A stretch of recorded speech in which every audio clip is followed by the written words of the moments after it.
No, but they changed the trajectory of Colorado football. I understand what you're saying, but what I'm trying to say is that's because before they were whale crap on the bottom of the ocean, and now they're just warmed up dog poop sitting on a lawn. Okay, guys, It was I'll an tell you improvement. what team takes Shedeur Sanders. The New York Football Giants. Dylan, I just said that. Just don't take freaking credit for like something I said. Yeah, I hate to he get said that mad, to but Marco. still, I just said Are we that. still talking about Shedeur Sanders? Sorry, Yeah. Josh just called and told me that the YouTube I mean, channel come on wasn't playing. now. Oh, Oh no. The Giants. going live. Dude, Shedeur Sanders is going to the Pittsburgh Steelers at pick 21. Oh yeah, because they yeah. 'cause You they better bet pray on they don't. This just came out today. This just came out today, Rich. Did you Adam. see it? Adam, Shedeur I've seen it. I've Pittsburgh! seen it 3 different Yeah! times. You better pray on everything that you can pray to that the Steelers do not draft Shedeur Sanders, or we will be doing a special edition of our show where I go on a 1,000-degree soapbox rant. Do it. I'll be looking like Chris Please do Jericho it. with the Do it. 1,004 holds. I'll be looking like Please Chris just Jericho for with the doing so, 1,004 holds Rich. list for all the reasons why he's not deserving to be a Steeler. Starting with he's a piece of crap, number one, and it'll go. Go on the list of Jericho there. It'd be like armbar. Reason number 2, Mike Tomlin won't deal with him. Mm-hmm.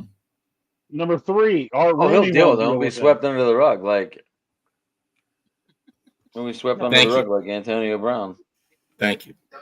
Yeah, we saw how well that lasted with Antonio Brown. Hit the high road smoking, Zach. All right. Are we done talking about Shedeur? We should be. So I honestly think Shedeur goes to Cleveland in the second round. He's gonna go to the land in the second round. Steelers head coach Mike Tomlin really likes Shedeur Sanders, and it's a real option at a QB for them if he's on the board at pick 21. I agree with the comment that was just made. I don't think he's going to make it to 21. Did you see what your son wrote, Adam? I don't know if he's going to fall to 21. He won't. Jolie has a question for the panel too. She says, "Is anyone?" Yeah, but Rich thinks he's going to go in the second round of the Browns. He just said it. First round to the Browns, guys. First round. This is not going to be any drama at all. He's gone early. I am not going to the draft. I live too far away. I appreciate that. He said Pittsburgh next year, though. Is this your Packers fan, Jeremy? Yeah. Is she going to the draft? Well, yeah, it's in Green Bay. She lives in Chicago. She might be. No, she lives in Chicago, though. Is she a Bears fan or a Packers fan? Packers. She's a Packers fan. Her brothers are the stupid ones. They still watch the Bears. So Tyler Schuff from Louisville is being reported that he could go in the first round. They said he's probably the most they said he's like the most polished passer out of all the quarterbacks in the draft. Why the Shaw's 79 years old? Let me tell you this. I'm glad you mentioned Shaw. If Shaw is a first round pick, that team's making a big mistake. Shaw is older than Trevor Lawrence. Yeah, but you can't teach. Trevor Lawrence has been a big mistake so far. The way he does. No, Yeah, Shaw is not. You want to watch Charles lose his mind? He'd be the third irrelevant quarterback to come out of Louisville in the last 20 years. And you know what? That's awesome. I love it. I had to, Charles. I had to, man. Joe Flacco and So, Lamar did anyone Jackson see the Will? Lamar is a bad man. There's no question about that. Did anyone see the Will Howard comments? Did anyone see the Will Howard comments yet? Oh, yeah. I haven't. No, I He just said for every quarterback that goes in front of me, I'm going to show up that team that passed up on me, and I'm going to be the better It quarterback. sounds like Josh Rosen in 2018. There were 9 mistakes made ahead of me. Yeah. Yeah, Scott Rosen, he was pretty good, wasn't he? Well, but lest we forget, there was another guy that made that statement too back in 1984, and he shoved it straight in the eyeball of all the teams that picked him that didn't pick him. So did Peyton Manning said the same thing. Say, if you don't take me, I'm going to kick your butt for 10 years. Well, that Marino guy sure stuffed Oh, in yeah. the eyeball of a bunch of teams that overlooked him for 23, Including the Steelers. Repeatedly. That's the only reason why they drafted Kenny Pickett. I keep trying to explain to people. That's the only reason why. They didn't want it to be another Dan Marino situation. Now that they had him for a couple of years and he flamed out, now he can go flame out in Cleveland. I don't care what he does. Okay, guys. I don't think he's actually going to be bad in Cleveland. He can run that offense. No, let me tell you this, Kenny. If Kenny Pickett starts next year, Cleveland might be the worst team in the league. What? Kenny Pickett's going to start for the Browns. He might. This is why I don't think they're passing on Shador. You got Kenny Pickett and Joe Flacco. What are you doing? You can pass. Joe Flacco you still have Deshaun Watson. 2023. And you still have Deshaun Watson. He's not going to play anyway. Even if he does, he hasn't played well. His Achilles. They're going to dump him after next year. They're going to get rid of Deshaun Watson. He's not even going to be. Just pretend he's not even on the team anymore. I mean, at this point. Well, he's there. He's trying to stay relevant. Yeah, but that doesn't matter. It's I tell him to freaking kick rocks if you're doing shit like that. Here's one I got for you guys. But I get fired because everybody's so sensitive now. Wow. But go into next week. I know we've been talking about different guys and all that kind of stuff. How many trades do you guys see happen? Trade ups do you guys see happening in the first round next week? Carolina, because of not Dave Tepper. But. Carolina wants to trade down. I heard that. I read that earlier today too. Yeah. But legitimately, how many trade ups do you see? I think there's a few, 4 or 5. I know Rich is like praying the Steelers are one of them. Honestly, I don't see. But we don't have much to offer to move up.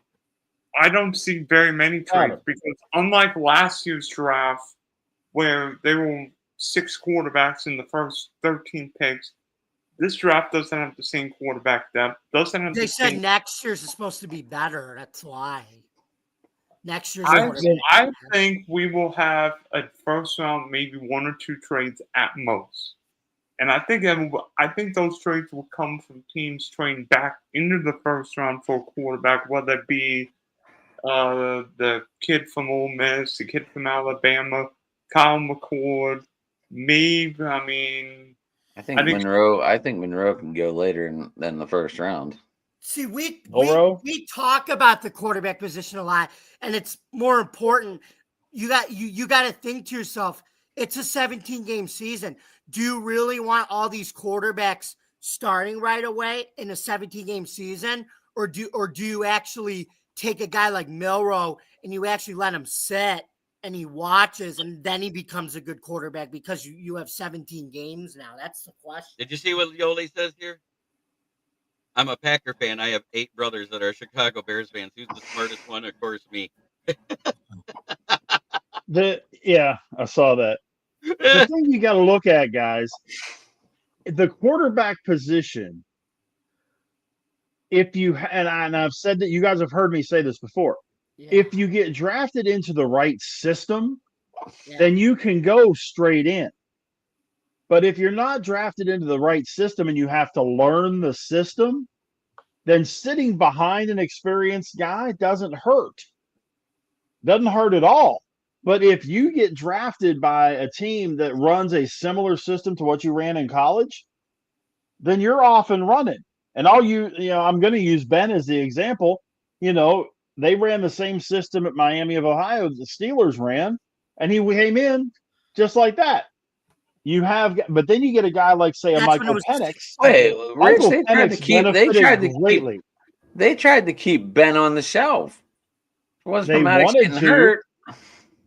I understand that. They wanted to, but as soon as Maddox would have wet the bed, and we know he would have, that Ben was going to play anyway. But you get a situation like Penix, who got a chance to play behind Cousins for most of last season. Get familiar with that system because he didn't use that system at Indiana or Washington. and he was able to learn the system. He came in those last couple of games, and I thought Michael Penix played very well those last couple of games. What helps him is because he had time. At least he's athletic and mobile. Kirk Cousins has none of that. Well, my question is, I was curious about that question you put out in the beginning there. How many quarterbacks are going to be drafted in the first round? My answer to that is 2. 3. Okay. See, but I think 3. I wonder though if like Who you got going though? Ward and Sanders? Yes. That's what I think. Ward and Sanders. Ward And I got Sanders. Sanders going like 8. I think he's going to go top 10, 7 or 8. Ward first. But that's it. That's all I got as far as the reports. Again, I don't follow it as closely as you guys, but I read stuff and I see 2. The third quarterback that'll probably go in the first round is the one that's getting more hype outside of the top 2 than anybody. It's Jackson Dart. And I'm telling you, Jackson Dart.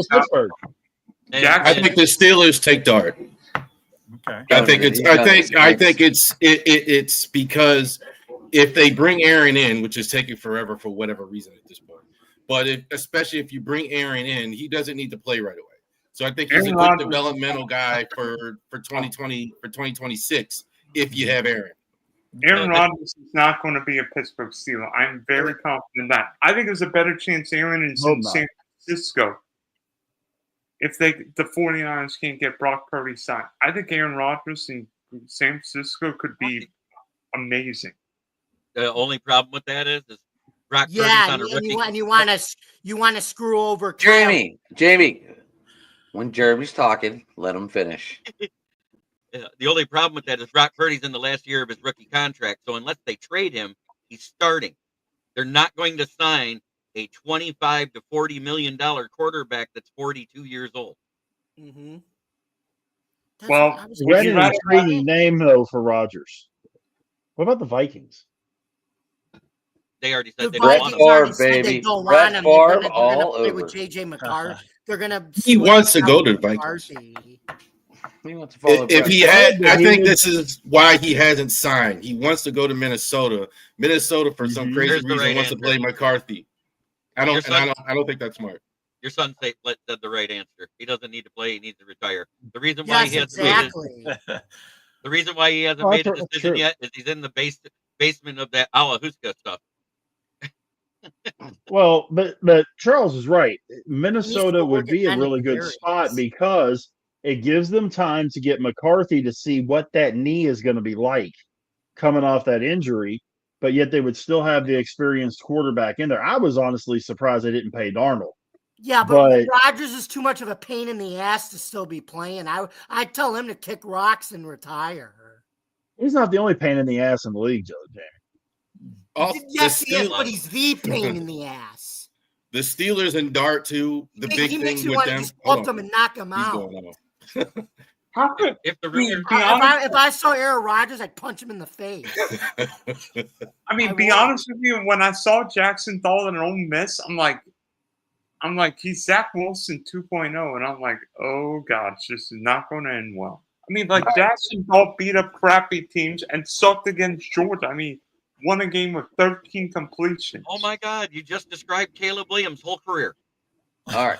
So, Rab, hold on. We're giving Rab the floor. He was in the middle of saying something. Yep. Go ahead. Now let him go. No, but the Steelers don't have a second round pick either. That's why I think it'll be Pittsburgh because they can't wait. Like if they wait to the third round, then Ewers is gone. Will Howard might be gone. A lot of those guys might go late in the second or whatever. And then they're at the end of the third. It might be a big risk for them. So they may have to do it in round one. Say his name right. It's Quinn Sewers. I still think the Saints. I still think the Saints take Dart. I hate him. Right, but Jeremy, guess what's awesome about Quinn Ewers? We don't need to call backup. Remember that college commercial? He won a playoff without any backup. You don't need any backup when you draft him. Right. Mm-hmm, sure. Hey, Quinn Ewers is one of the biggest wastes of prime natural resources in this draft. Yes. Take it from someone that watched him his entire college career. Quinn Ewers is if he turns into anything in the NFL, he's Chase Daniel. He's Jared Johnson. He's a career backup, quality backup, but he is not a franchise quarterback in any way, shape, or form in the NFL. And that's if he turns into anything, but more than likely he'll turn into Johnny Football. Good. There's like 6 or 7 of those types though in the draft. That's when there's like Will Howard's probably going to be a good backup. Quinn Ewers is probably a good backup. A 17-game season. I don't have a problem with that. Charles, you brought up Will Howard. If Will Howard goes to the right team, I think he could do really well. But you're right. If he doesn't go to the right team, he's going to be a career backup. I don't think Will Howard is all that great. I mean, he didn't put up great numbers with the Ohio State wide receivers last year. And honestly, I mean, the 2 games Ohio State lost in 2024, Will Howard was awful against Michigan, and then the clock fiasco in Eugene. I like Kyle McCord better than Will Howard. I think he's a little small, but he does everything else well. I like Riley Leonard. I like Riley Leonard over Will Howard, over Jackson Dart, over Quinn Stinky Hughes. I think Riley Leonard. I still think Jackson Dart goes to the Saints. I still think the Steelers trade up and get him. Something's going on with the Saints. All of a sudden, they're looking for a quarterback. Needs a quarterback now. Derek Carr's because hurt. Derek Carr's hurt again. Going to miss one for the year. Mm-hmm. And there's no faith in Spencer Rattler. And I'm sure Calvin Moore wants to walk in and start with a quarterback that he wants off the board. Mm-hmm. Why are they? Did they just find out about this, or why are they not? Why haven't they just? It literally just happened. He re-entered. It happened last week. Actually, Adam, to your belief, Spencer Rattler, I think he's a guy that he's gloating at the opportunity now to get it because Derek Carr's hurt. Come on, Kermit the Frog 2.0 can't do crap. We saw that last year. he's not very good, and with what he's going to have to throw to. But with what he's going to have to throw, the question for the Saints is Chris Olave going to be healthy? They need somebody who's serviceable and is going to win them games. In a 70-game season, as long as Kellen Moore gets somebody serviceable, that's going to win them more than games that they did last year in a longer season. They could take Spencer Rattler. That works if you have a lot of quality around him. Which I think they're going to do in the draft. I think they're going to, if they don't take a quarterback, I think they're going to use this draft to build the quality around them. But you've got Alvin Kamara, who's about done. Chris Olave, you can't depend on. That's why they take a running back this year. It's a perfect draft class to do it. But at the same time, what about Hilaire? Sorry, Jerm. We were both saying at the same time. At the same time, they have $60 million in dead cap. That's the problem. They can't put a quality team around Spencer Rattler. It's like it's David Carr, Derek's brother with the Houston Texans all over again.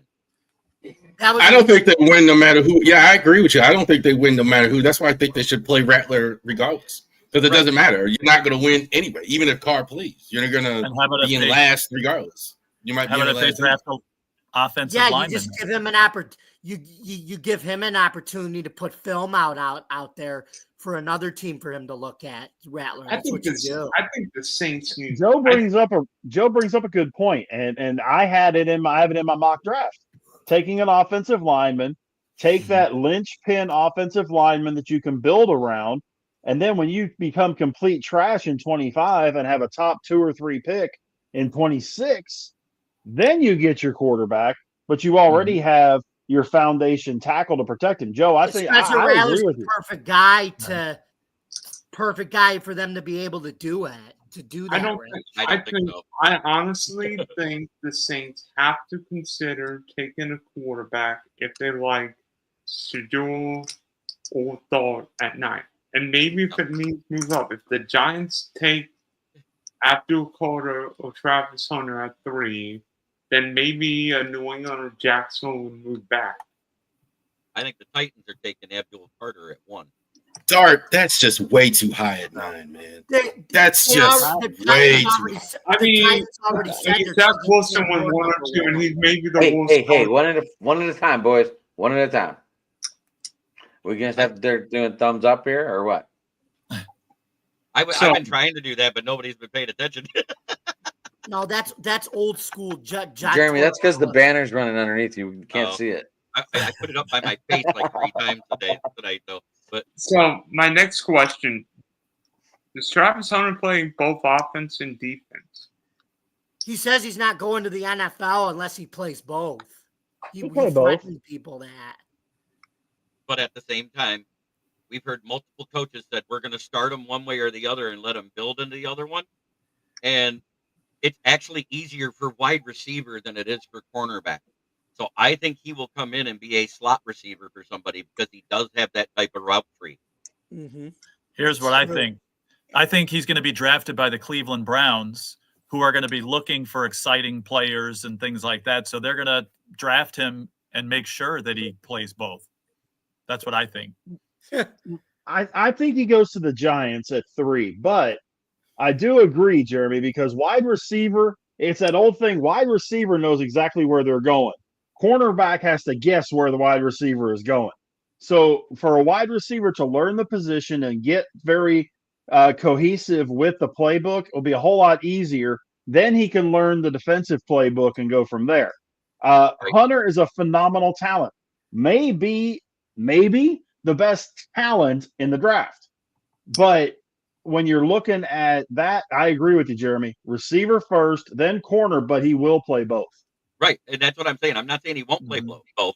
I'm saying they're going to look at him in the offseason, let him do whatever he does on both sides of the ball. And whatever he's better at, that's what he's going to start at and then transition into the other one throughout the season. 100%. I don't think he can have a 10-year career and play both sides full time. I agree with that. I 100%. can't. I'm sorry. It's NFL. He's not a great big guy. I think the injury issues he had, he didn't have them in the last season, but before that is because I thought he played too many snaps. I don't think it's a great idea. Is he capable of doing it? Yeah. He's going to be great on either side. No question about it. But the rub is, like, you're going to have a guy, look, playing that many snaps. I think it really depends on the team. I think like a New England or certain teams like Cleveland, like that, going to try and play him on both sides. A smarter team won't do that. Okay. All right, next question, Dylan. You're on mute. You're muted How many again. running backs You do that come a in lot. the first round? I set the over under at 2.5. Jeremy. It's going to be the under because they have most too. 2.5 running backs in the first round. We know Gentry. Oh, under. Gentry's 1. Go ahead, Rich. Under. I see 2. I'll name them. You got Genty and Hampton. That's it. That's what I'm saying. Sketabo, those guys, they're going to go second, third, fourth round. Yep. Yeah. Even later. I say 2 as well. Although it wouldn't shock me if somebody moved up and take one of the third ones. Somebody who wants to move back in and take a guy, take Henderson or Junkins or whatever. It wouldn't shock me, but yeah, I would say just a 2 for the most part. I think that's where Hampton ends up because Genty will be gone already. Yeah, Genty goes to the Raiders and Hampton goes to Dallas. I'll tell you what I think happens running back wise. I have Genty going to the Raiders, like most everybody. I think Hampton goes to the Denver Broncos at 20. And I have the Washington Commanders taking Travion Henderson at 29. Ooh, that's a reach. See, I got the Commanders taking Hampton at 29. I've got the Cowboys taking Hampton. And then it's going to be a fall off because the talent drop off is so bad. You might see one at 29, 30, or 31, or 32, but you're not going to see one before in between Dallas and that pick. Okay, Right. next question. Who do we want our favorite team or teams to take? And Joe, I want you to start this question. We're going around the horn. Okay, right. there we go. Direct it. Well, the Bills need Unlike what Adam did, huh? the Bills need, I think, the most a defensive back. So the report I read, and I like this, some guy, Jahdae Barron from Texas, a cornerback. Like I said, I'm not as well versed at this. I saw, a report that would be the guy around that time, and I think cornerback is a good start for the Bills. Watched him play a lot around, with Baylor and all those kind of teams here in Texas. Watched him play a ton. He can be physical, good in zone or man to man. He would be a really, really good Tre'Varius White kind of receiver, kind of corner for you guys. Yeah. So I could see if you can get him at the end of the first round. Yeah, It's I agree. I agree, Joe. It's a passing league. GM say it all the time. It's a passing league, and you can never have enough corners. Mm-hmm. Barron is my favorite player in the draft. Awesome. Love watching him. He can play safety. He can play corner. He can put him in the slot. You can put him. I think the only reason he's kind of getting slept on is because of Travis Hunter and Will Johnson are even better. But I think in a lot of drafts, he'd be the first guy off the board. Love it.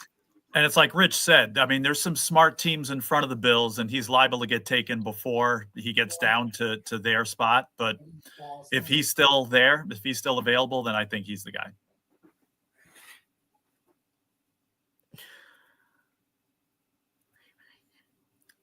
Now, I don't know if my fellow Bills fan would agree with that. I think he said it would be a good choice. Anybody else you had in mind, Jamie? Yeah, I would say corner or sub type of big interior defensive tackle because as we said, the cornerback situation, passing league, can't have enough of those. And even in a league where, like I said, the past few years they're not running the ball as much. Running the ball is making a comeback. I feel like the last few years has been making a comeback, and even in a league with, like I said, where you pass more, you still have to focus on stopping the run. I mean, look at the Cowboys, right? So so that's why I think they go either Kenneth Grant if he's still there, or Walter Nolan, or Derek Harmon from Oregon. Okay. Defensive tackle.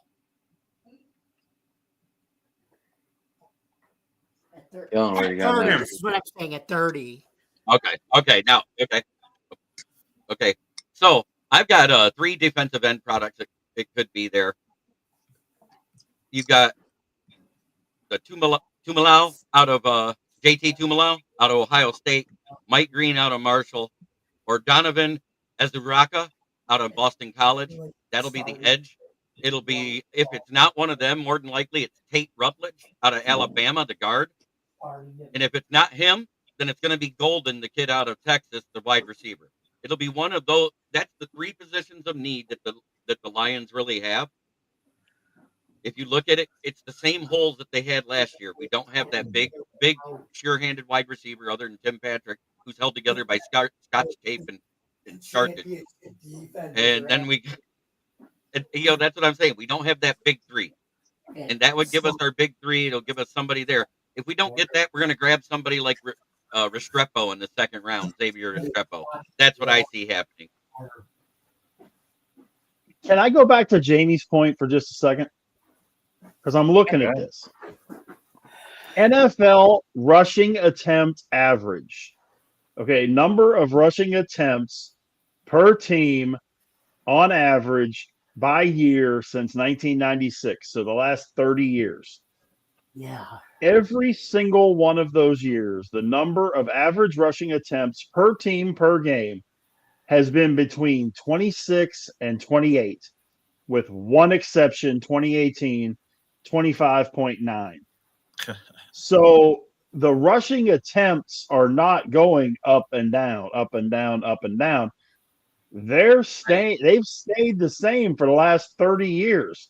So the rush, it's not necessarily that it's been a passing league.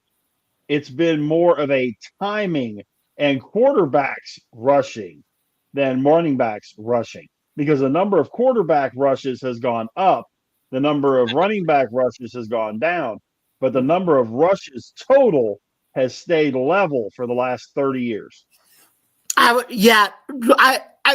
a good point that you brought that up, Rich, because you have dual threat quarterbacks now who do more of the running than the actual running backs. Back in those days, like I said, it was you had a pocket passer and you ran I form and the running backs did most of the rushing. That's a good point.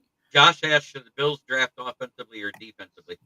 I think a mix of both. They have holes on both sides of the ball, don't they? I think you take care of the defense first, and then you can go offense. I agree. Yeah, there's fewer holes on the defensive side for sure. I think it's what you're missing the opposite defensive end to Epinesa now, and then what is it? A linebacker because you can't depend on Milano to stay healthy a full season. Right. I think that's it, right? Because your secondary actually played very good for having a bunch of no names and rookies on it last year. I mean, you only had one star on your secondary at the time. Yeah, a little more depth wouldn't hurt there, too, though. Well, no, Jeremy, that's because, like I said, the Bills last year, that's how it was. They do an everybody eats mentality now. Like I said, ever since they got rid of the veterans, that's how they play. But that is your holes. Was I correct? The linebacker and the other defensive end. Yes, that's one of them. And like I said, it was also like I said, we were the year before we had McDermott calling the defense in 2023, and then last year we had a first year defensive coordinator Bobby Babich calling it. But I think if we plug in those pieces to help him out, I think he'll have a better year too calling the defensive plays.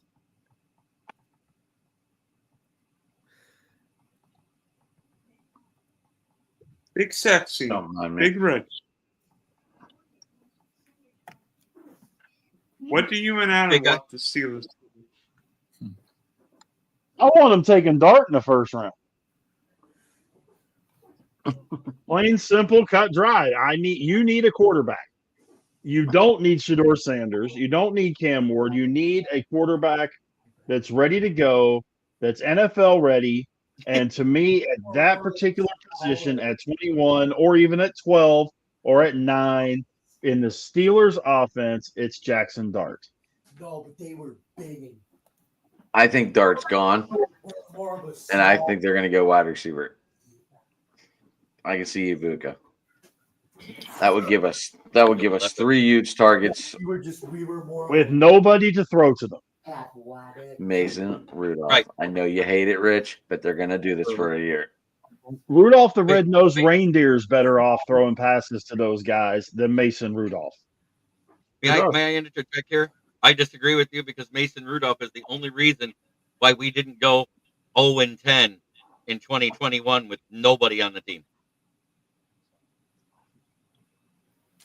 And Big Rich knows exactly what I'm talking about, don't you? Mason Rudolph just hurts my feelings. Anyway, go ahead. Sanders and Dart are both on the board at 21. You're doing what? Dart all day long.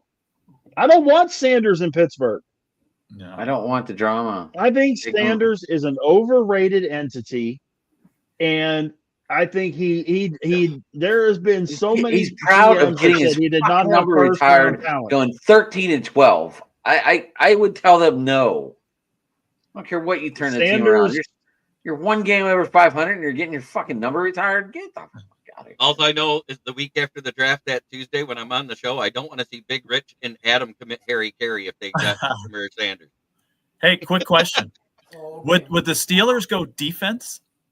A defensive lineman, perhaps? If they go defense, they're going to go cornerback.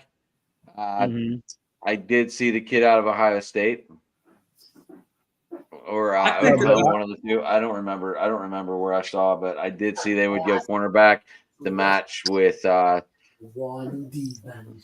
Porter on the other side. I did see that. Yeah, I saw that too. But the Steelers in the first round are either going quarterback, receiver, or O line. They need help in those three positions. But if they're going receiver, they damn sure better have a quarterback in mind in the third or fourth round. If they, for some reason, get Dart, and I have told Adam this on our show numerous times, I've got the trade. Our pick and Pickens for the 9. Plain and simple. Or whatever. For the 4, for the 9, you name it. Pickens and the number 1 move up and get Dart. I think the Steelers have Jeremy, you read that too. Same time. It sounds like us talking about Packers and Bears fans. Oh shit! For the first time in 5 years, the Bears finally beat the Packers in Week 18. If only Evan were here. Evan should be popping on any minute from what I just heard. By the way, if the Steelers don't go quarterback, I think Pittsburgh goes running back. Not a chance. I don't think either one of the ones No. that are. No, they got Evan Hall. They have Evan Hall now. We got obviously we still have Patterson, Warren.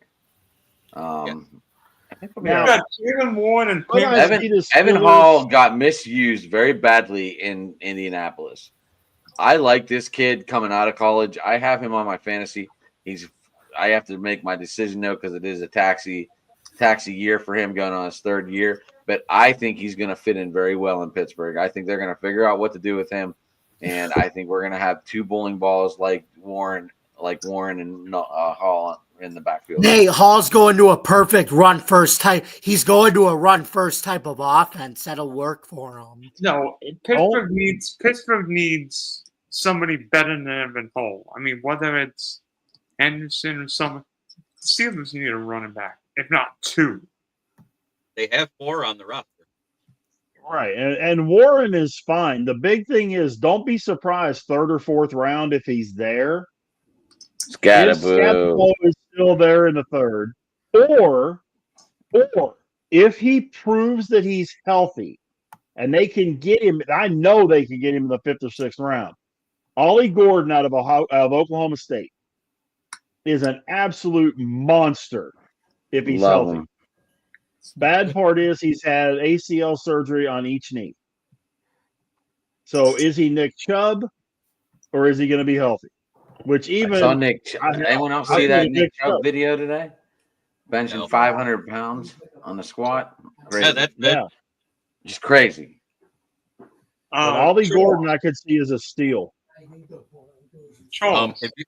If you I like Scatterboo, Rich. You know that. I like Scatterboo, Rich. You know that. What do you? I know, and I do too.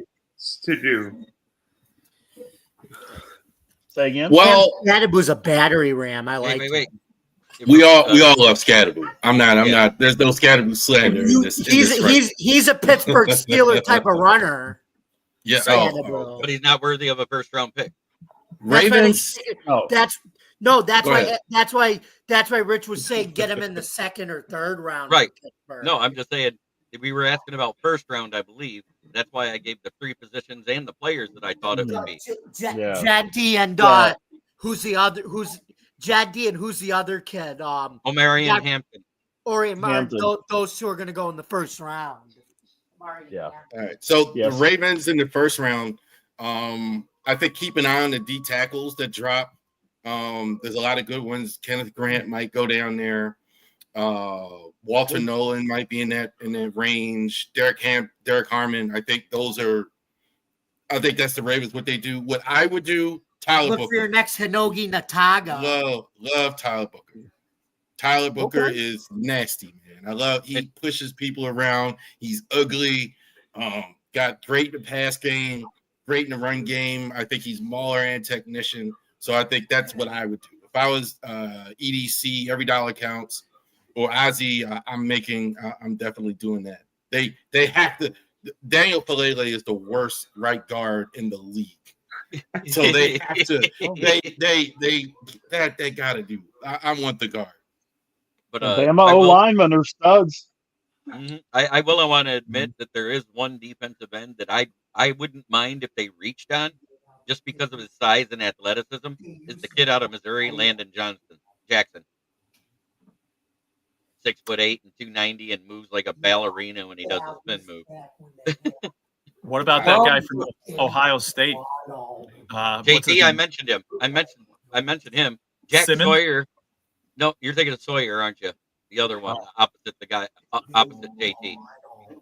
I think Simmons is a tackle. I think The tackle Simmons.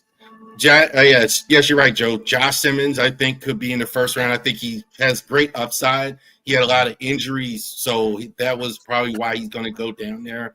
And I think the guy who replaced him, Donovan Jackson, could go in the first round too. I like him. I don't like him in the run game as much. I think he needs to work on like zone blocking as well. He's really good. I think definitely second round. I mean, I think he's a little bit more developmental though. I don't know if he's plug and play. Simmons, if he's healthy, he's going to play right away. Right. Personally, I would want the Jags to get Travis Hunter if he were available, but I don't think Hunter would be available. So Mason Graham would be the plan B. I still think they take Canty. ETN's washed. I've got him taking Graham in my mock draft. Did Simmons declare out of Ohio?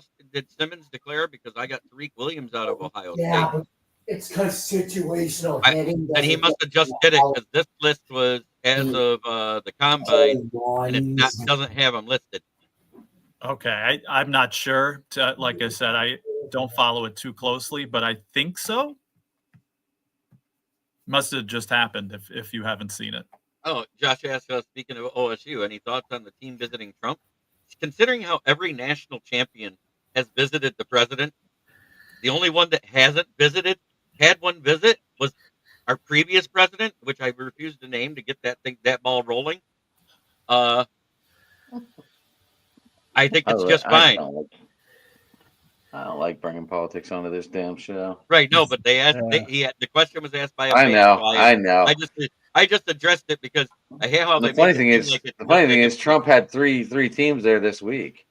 Right. Had the Dodgers. Yeah. The Dodgers had the Eagles champions, and who else was there? Oh, Eagles. He had Penske Racing there too. The Panthers with a NASCAR championship. Oh yeah. Yeah, the Florida Panthers. Oh, yeah. He had Penske Racing with Joey Logano, who won the Cup Series last year, and he had their team there. Okay. I've got a funny last question for you guys. Should I wear a tie? We're professional next week, boys. All week, professional all week.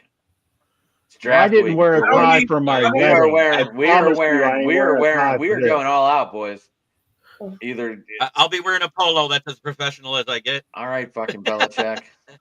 Hey, I didn't wear a tie to my wedding. I sure as hell am not wearing a tie for this. You're wearing a fucking bow tie. Sorry, guys. You're wearing a bow tie. Love you all, but darn, I'm sorry. I'm gonna miss.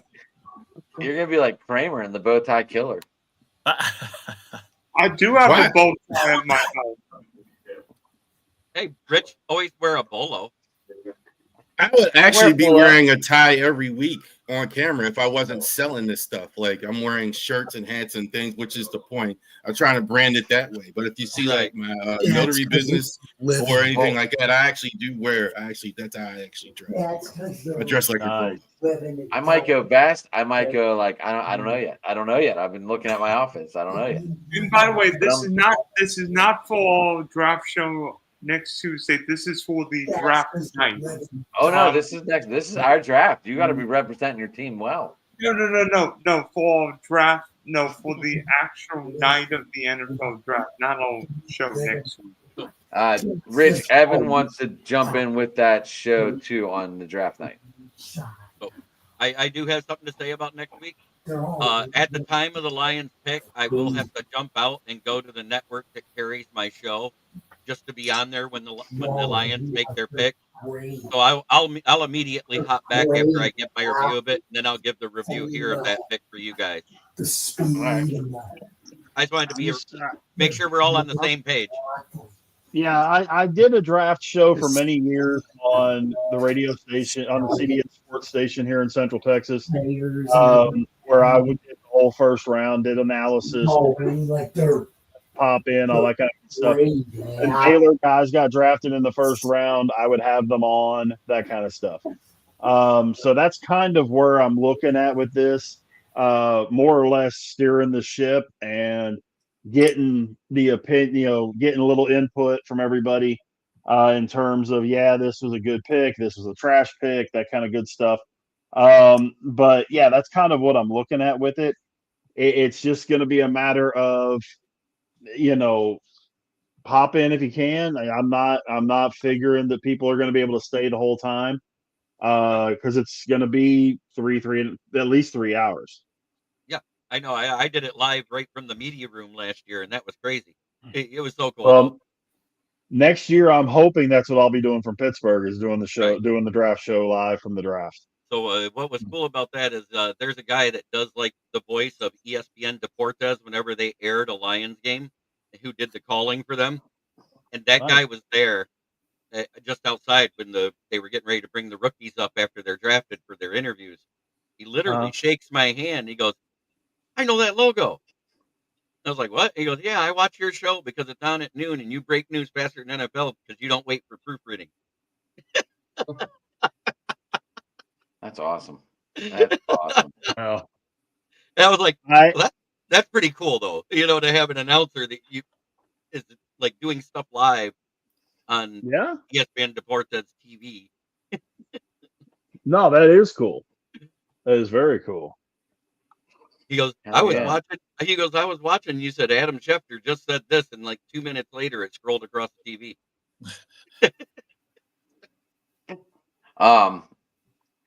So, what were you guys' thoughts on the Masters?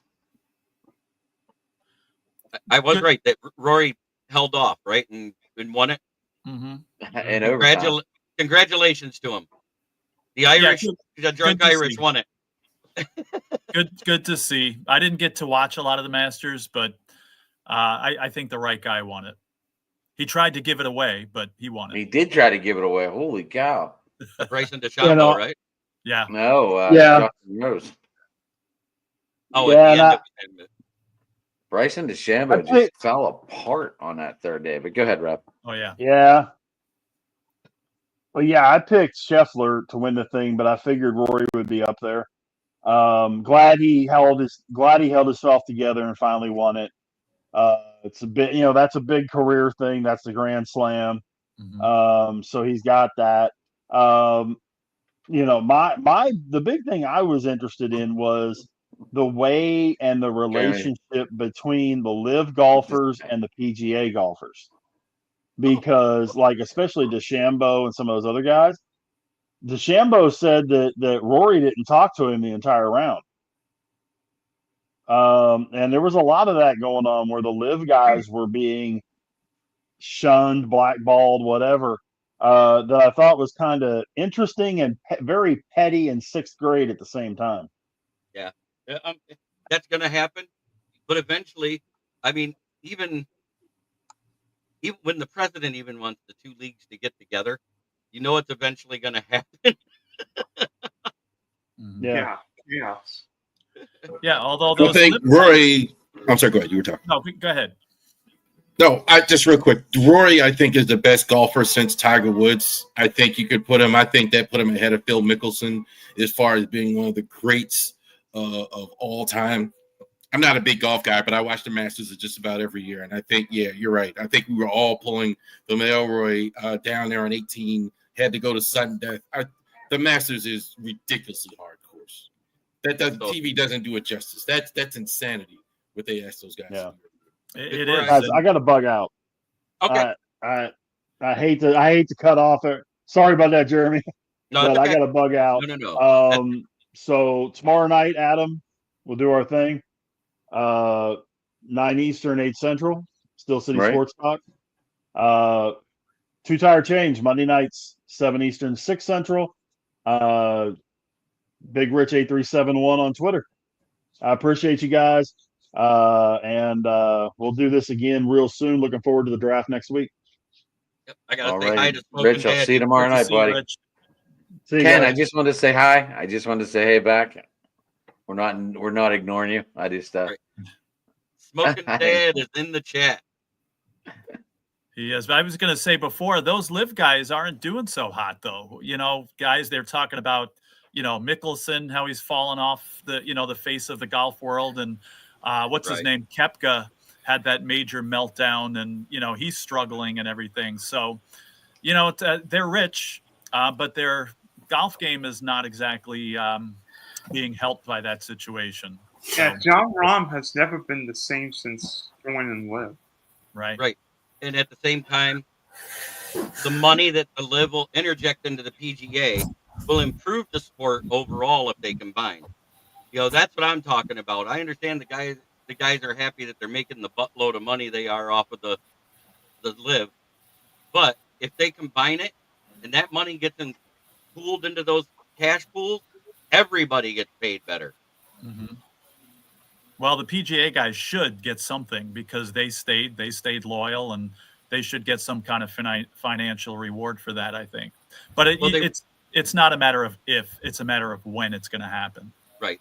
I don't know if it's going to happen this year, next year, or the year after that. Mm-hmm. But you see it's trending towards happening because we're seeing more joint matches, you know. Jeff McDale. You're good. It'd be mini golf. Well, I read an article too. They were talking about, okay, you know, for a particular handicap, what would you probably score at the Masters? And again, if I could break 100, I'd be happy. There, I'd lucky to break 200 probably. But dude, them greens, are we getting soft greens or are we getting the fast greens 2 in the afternoon? Augusta is ridiculously hard. Shout out Kenny in the chat here, one of my subscribers. Has a channel, definitely, if you haven't checked him out. His channel, he kind of has an open mic with his guys here too, where they talk about football everything. And a lot of other good stuff too. So it's like similar to your like vision there, brother. I was going to ask him what he think the Niners are going to do in that draft pick. And he lives in Oakland City, Maryland. Ouch. Best mini golf courses probably I've ever played.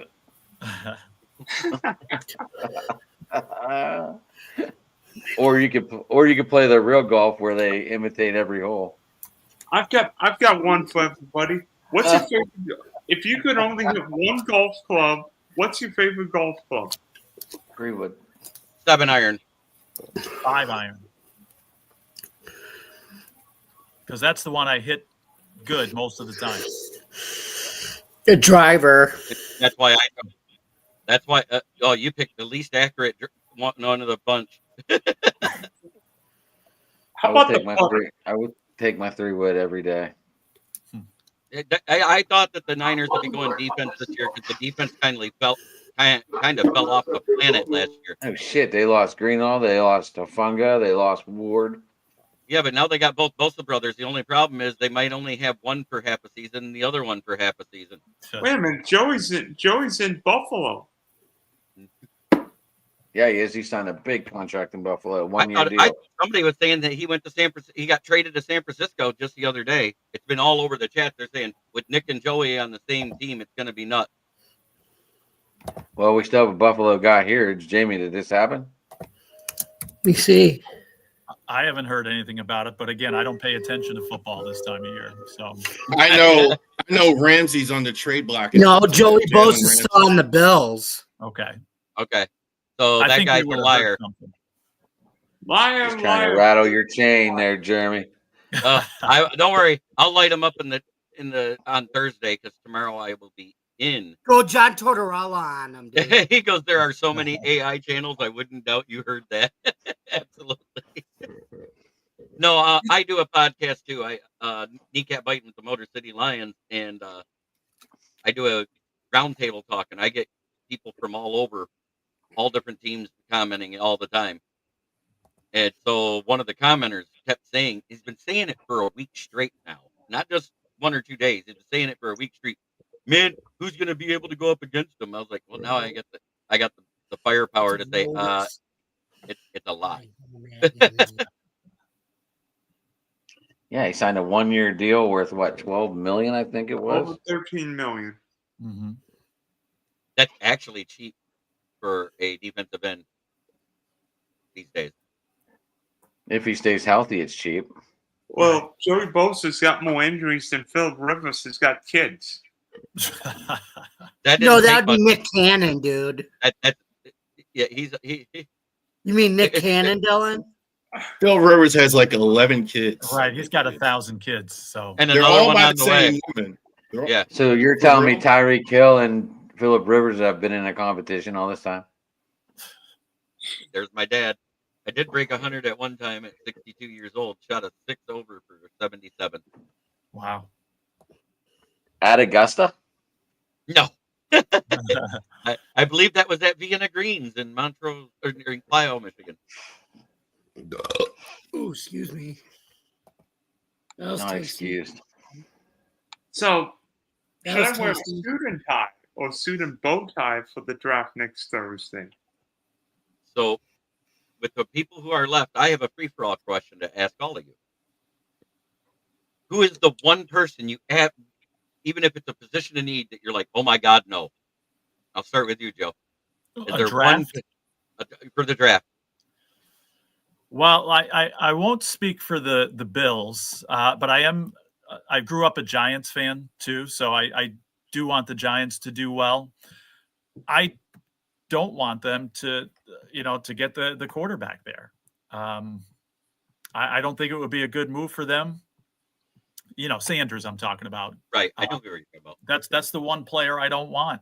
I don't think, I think he's overrated, and I think they should focus on other things, right? Go with what they have now, and then if the need arises, you can go for a real quarterback next year. So if it plays out like this, Joe, I've heard Cam Ward, and then I've heard Travis Hunter now has been mentioned going to the Browns. Would the Giants go Abdul Carter? As far as this year? Yeah. Yes, I think that would be their best move, and I think that's where they go. But I don't, and again, the New York Giants, Joe, they're technically the New York Bills if you want to get technical. Right, but to say that the Giants, Gable and Joe Shane, right? To say that they shouldn't do anything stupid, I guess I've said that too many times and gotten burned. Yeah, but Joe, they're not. Joe, remember where Dable and Shane come from. They remember how they did it in Buffalo. They would know. They got a good handle on it. Yeah, they do, and I don't think they'd be dumb enough to go for Sanders. But that would be the number one guy I wouldn't want to see. It's not an issue with the Bills because they wouldn't do that. But I'll talk the Giants, and I don't want Sanders. Holy crap. I just found this sad. The Tampa Bay Rays have not won a game on April 15th in forever. I know, Kenny. I called them the New York Bills because the head coach and the GM were the offensive coordinator and the assistant GM for the Bills. All right. Now, Jamie, what about your Bills? Who's the one player this draft that you say, oh God, no? Of a position of need.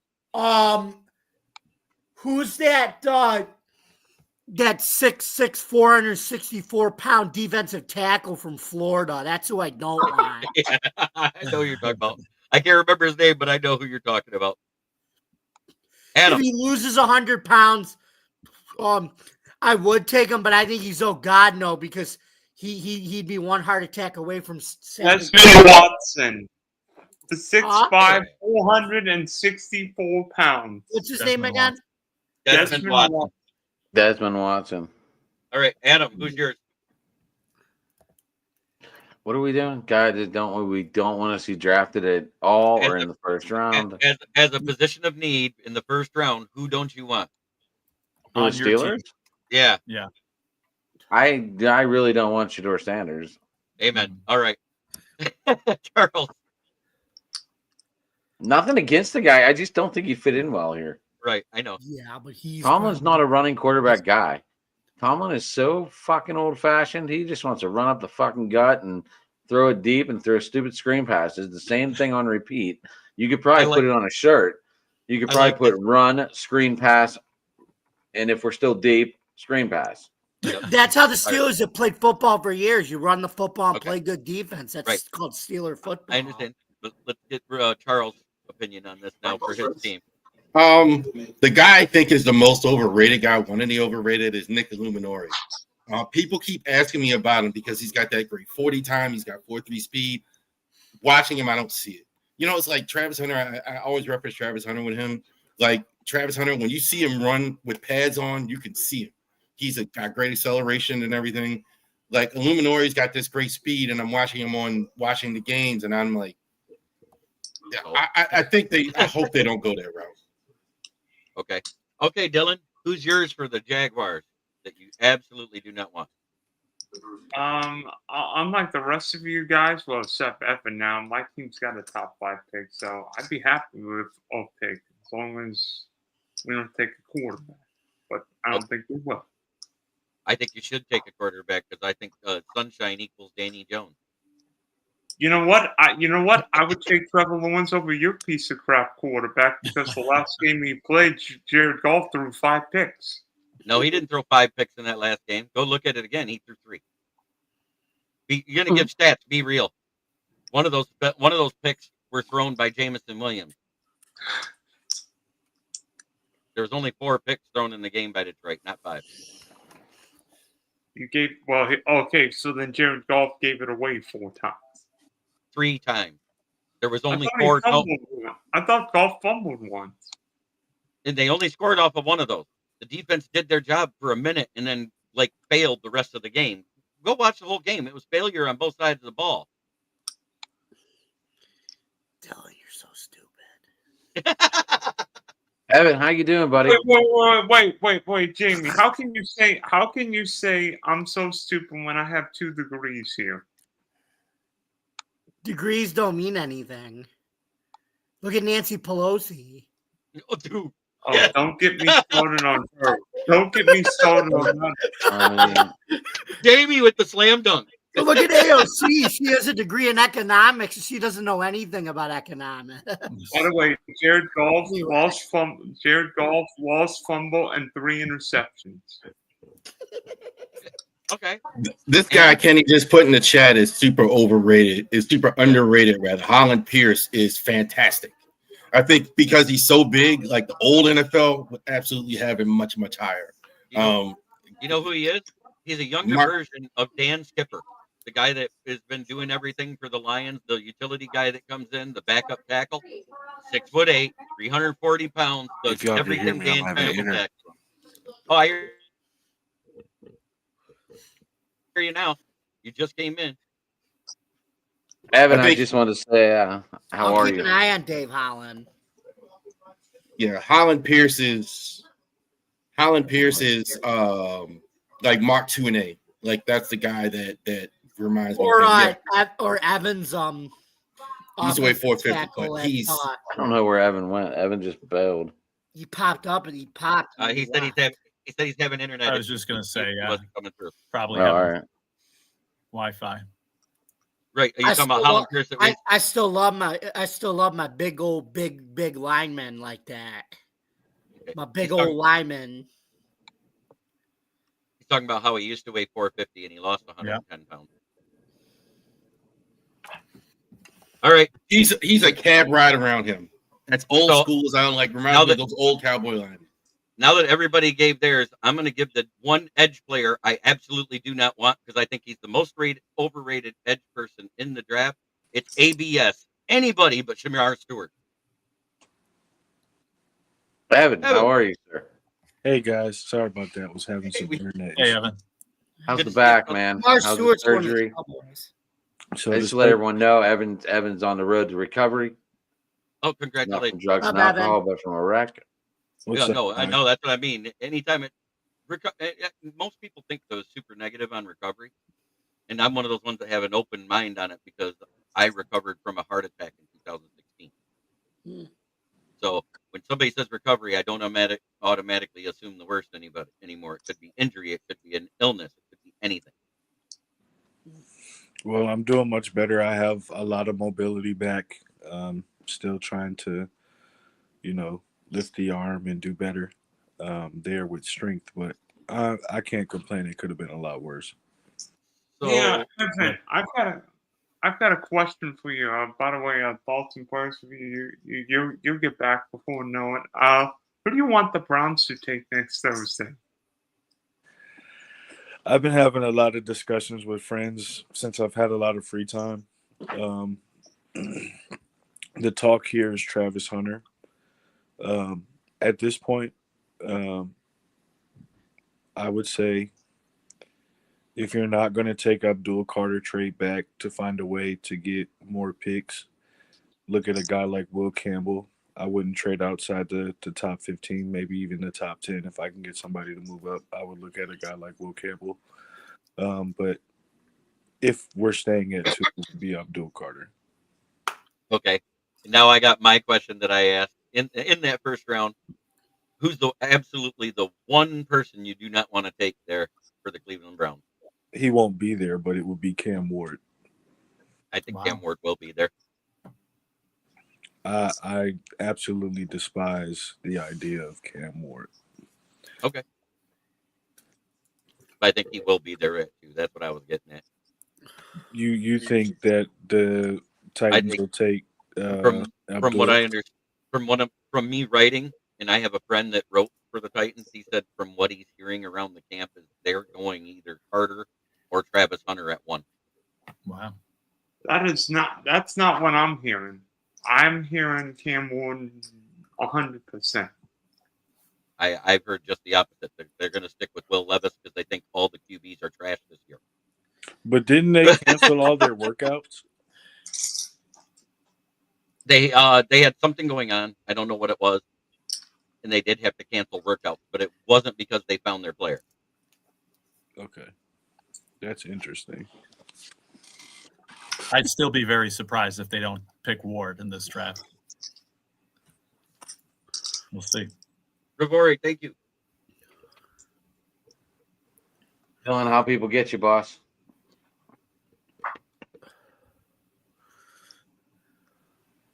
You on mute. I'm sorry. Check us out this week, Ravery Sports on YouTube.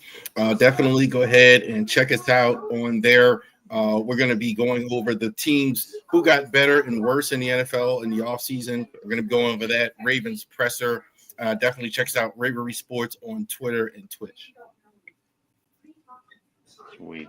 Rav, I'll see you next Tuesday. I'll send you your link, your teams that you should be prepared for. Okay. All right. I'm sure Evan's going to talk about Ryan Day here. I'm sorry, I'm going to miss that out. Miss something. It's his favorite. It ain't nothing to talk about. You know what, guys? I think I'm going to bail to Spunky Spectrum Sports, Big D Podcast, Dylan S Sports 1. By the way, Charles was on my show this Sunday night, past Sunday night, if you want to see it. Sweet. Have a good night, Dylan. Wait, Dylan, before you go, I wanted to pitch an idea for Thursday. I wanted to Rich is going to run it. Huh? Rich, talk to Rich too, Evan, because and then Jeremy's going to be here. I'll jump in after work. What were you thinking? The idea of doing a live stream for the first round. That's what we're doing. Rich wants to host one. Okay. So you can just be a guest. That works. It might be easier. But we were talking about we were talking about being a little dressed up for it, Evan. I'll look in my closet and see if I can find something. I told him not that I'll wear my best polo. I mean, Bill Belichick right there. Bill Belichick. Somebody suggested wearing a tie, and I'm like, wait a minute. Oh, wait, I don't have one of those. I haven't had a tie since like 6th grade. I haven't had a tie since my wedding in 2001. About the same time.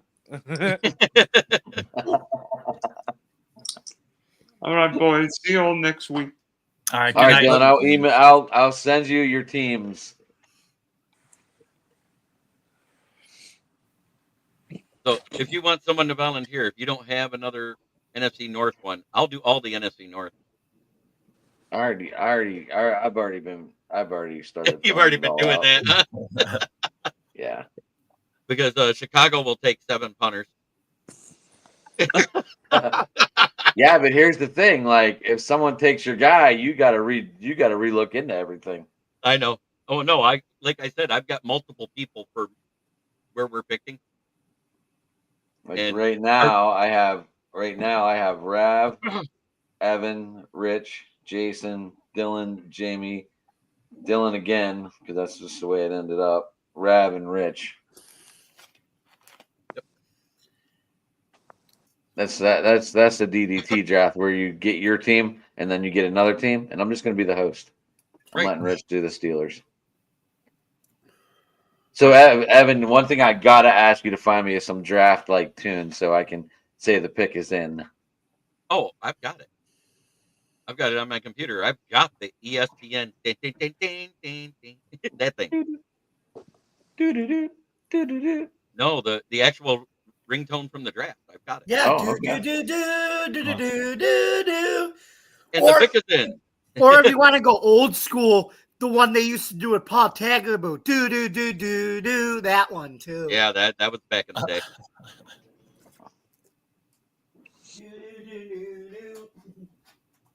But I actually downloaded it just before the draft, and every time the pick was in, that's what I would do is I would hit that, and then we talk about the pick and give our analysis and ask the people that were the fans of that. Never mind. I messed up. I wrote your name down, but I forgot to count, Jerm.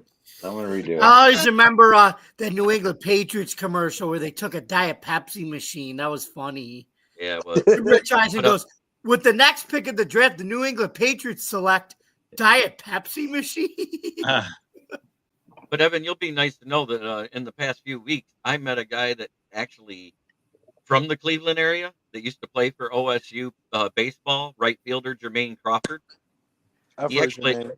He actually lives in Bay City now, and he's coaching the Delta Community College baseball team, the Delta College Pioneers.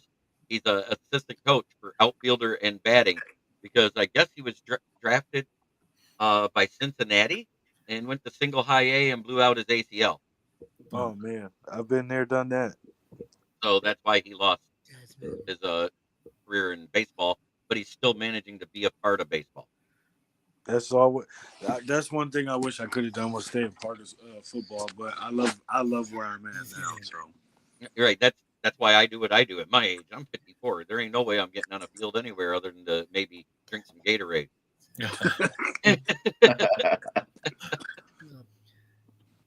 But I just wanted to let you know, there's ways to stay involved. Yeah. And that's what we all are doing. Those of us who can't play, find something to do around the game because we loved it that much. Yeah. Absolutely. So, Joe, how'd you get 2 weeks off for vacation? I meant to ask you that one. When do these kids go back that you're able to take a cruise? Well, I'm missing some school actually because we go back next Monday. So I'm actually going back Monday, Tuesday. Well, actually, I'm off Monday, but going back Tuesday, Wednesday, and we're heading out early Thursday.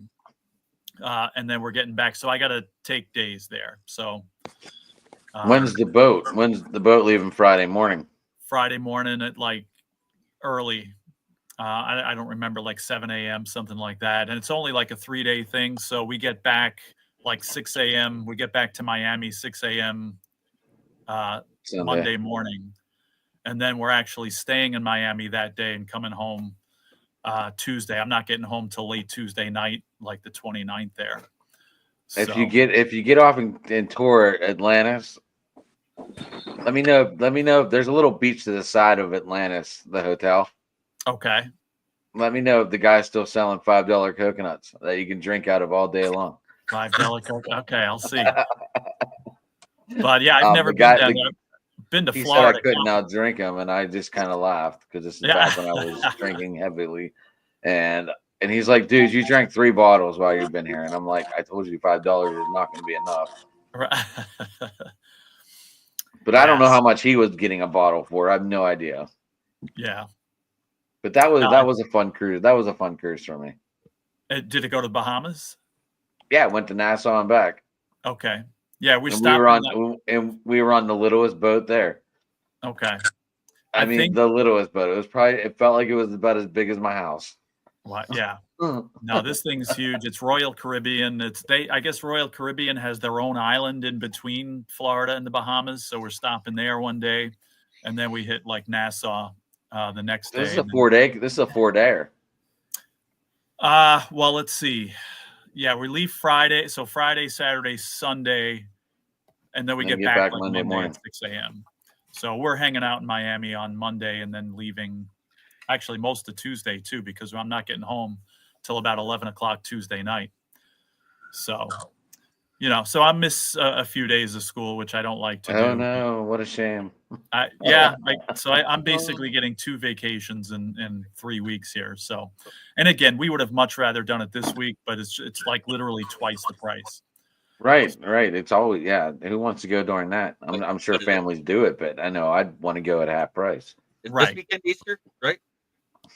Sunday. Yeah, this weekend's Easter. Yeah, that's what I thought. Okay. So I got to say this to you, Joe. You have a safe and very blessed holiday, and I hope all your travels go smooth, and I hope the weather stays good while you're on the boat, because I would hate for you to get seasick. Yes, thank you. And again, I've been on boats all my life, being from Long Island and stuff. So, So you know that the only time you get sick is like if the seas are choppy. if it's bad, or if you don't eat. Like I went down to a bachelor party on the Gulf of Mexico a couple of years ago in Florida, and I hadn't eaten all day, and the boat's just kind of like rocking on the water, and that was rough. Now I don't drink that much, but the first thing my friend said to me is like, "How much did you have?" And it's like I had like half a bottle. It's like I'm not drunk. I didn't eat all day.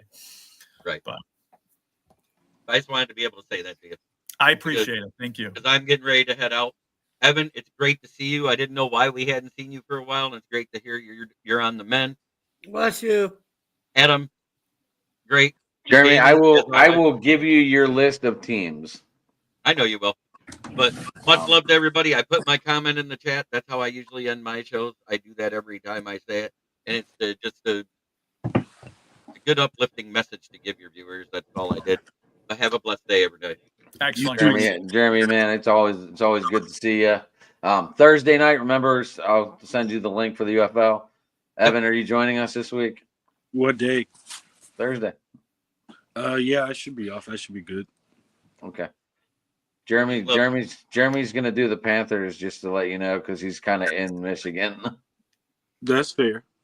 All right, and I'll have the. So Evan, you can be a host. You can be like a pure host. That works for me. All right, have a blessed one. All right, good night, Jeremy, man, be safe, buddy. Always. All right, we'll talk to you, bud. All right. Joe, you got your Sabres shirt on. What's going on with Greenwood? Is he ever going to play?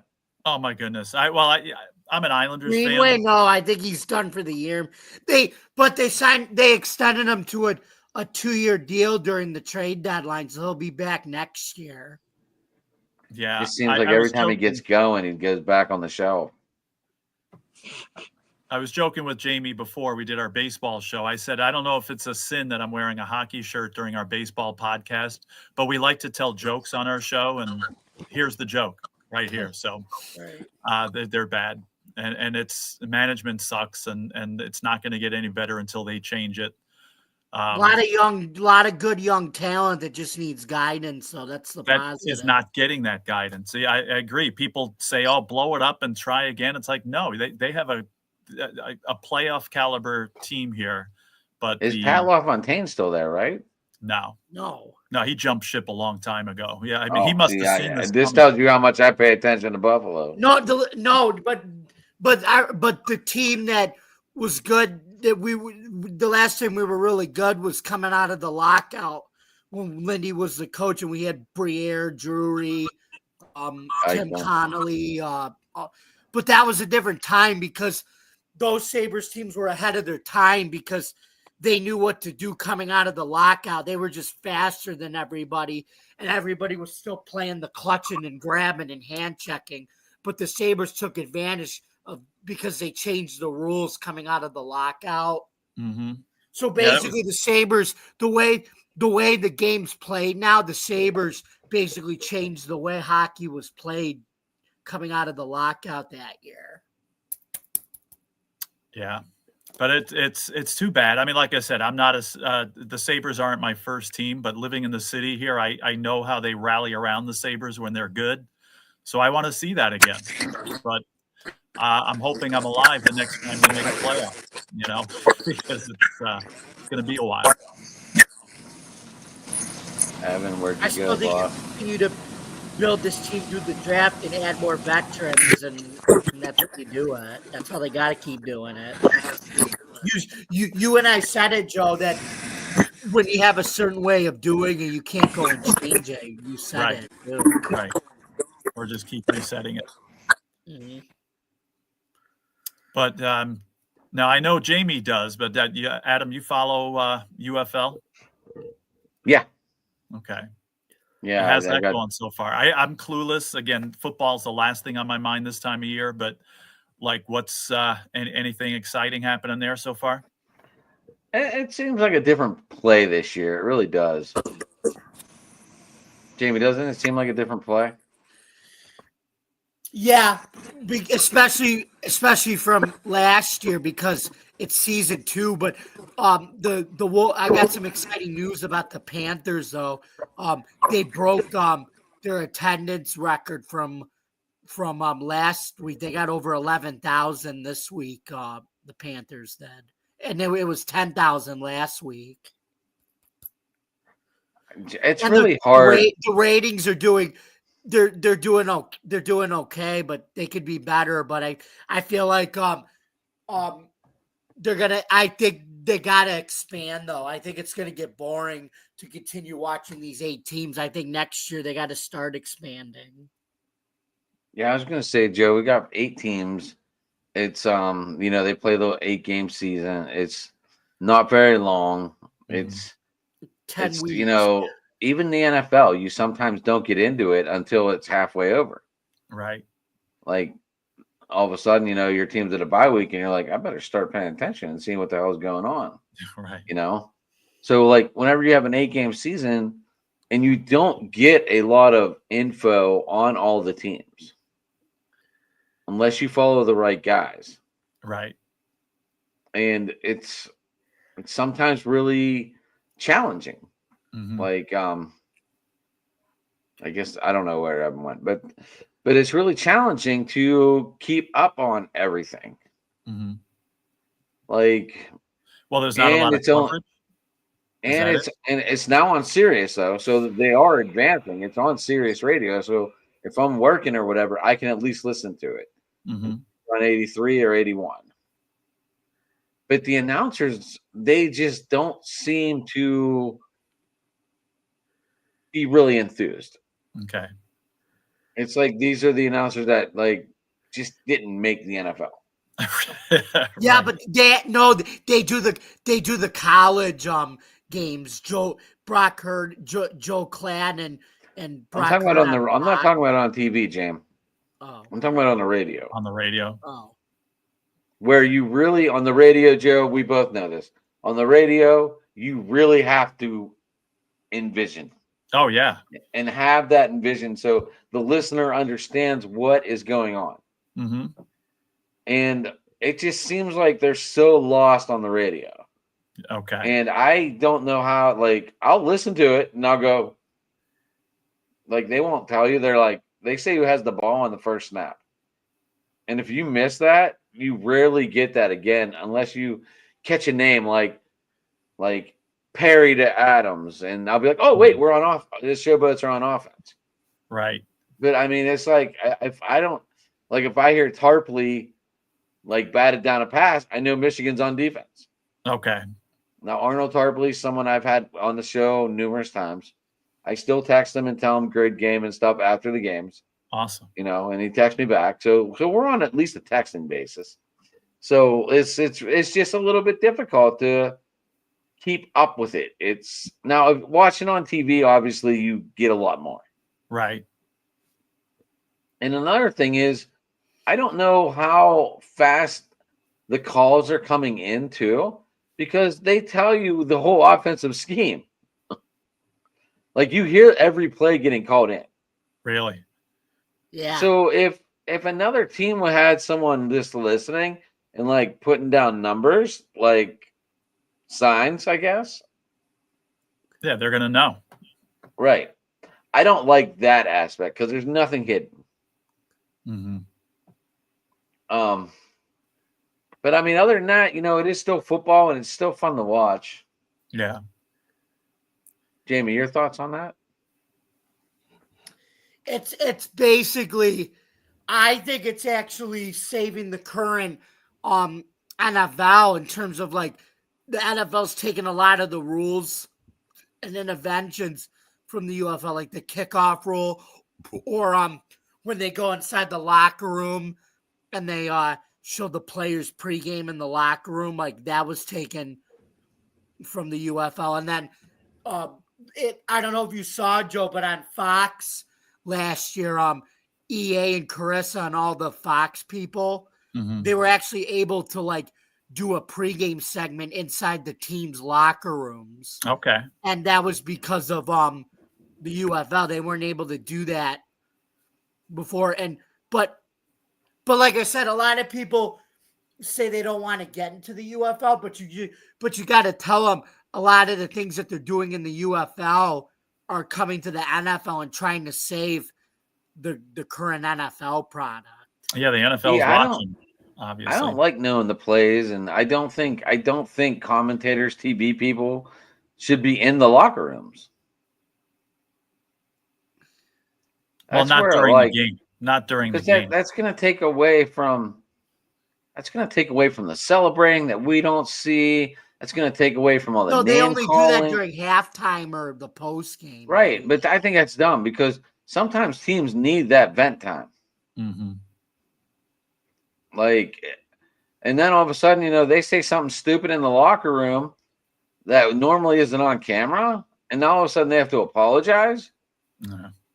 It just doesn't. I don't like it. I just feel it's taken away from. The NFL's they're never gonna take that from the UFL to calling the plays. That'll never happen because the NFL, Rod, they'll get accused of cheating if they do it in the NFL. Jamie, I'm talking about the announcers and like the commentators being in the locker room, how that takes away from the inside the game where the players can vent, be pissed off, be angry, say whatever they want amongst their peers, and not have to worry about it escaping the national TV where they have to like talk about it for the next 30 days because they said something stupid, and now it's caught on TV. Because the guy was pissed off because something happened. Right. Another thing, Joe, you can flag penalties. Like, challenge. But you have to be very, very specific. Okay. If you're going to challenge a penalty missed. Like, you almost have to say, like, what yard it happened at, if he was holding that guy. And then you have to say the numbers of the guys that were on the field doing it. Really? I like you and I, Joe, we like that universal challenge system because you could challenge anything and it's getting the call right, even roughing the passer and all those calls that they just blatantly call roughing the passer and that you don't challenge in the NFL. Right. The only thing I don't like about it is in the past, like with the pass interference, the NFL, the referees never overturned anything, even though it was obvious. They overturn it in the UFL. They do. Okay. That's the difference. But yeah, the NFL needs to do that. If they're like, okay, so the boats in the Roughnecks played. They overturned that. Oh, no. Let's go. Okay. Joe, so go back and watch, if you're going to watch a game, watch the ending of the Stallions and the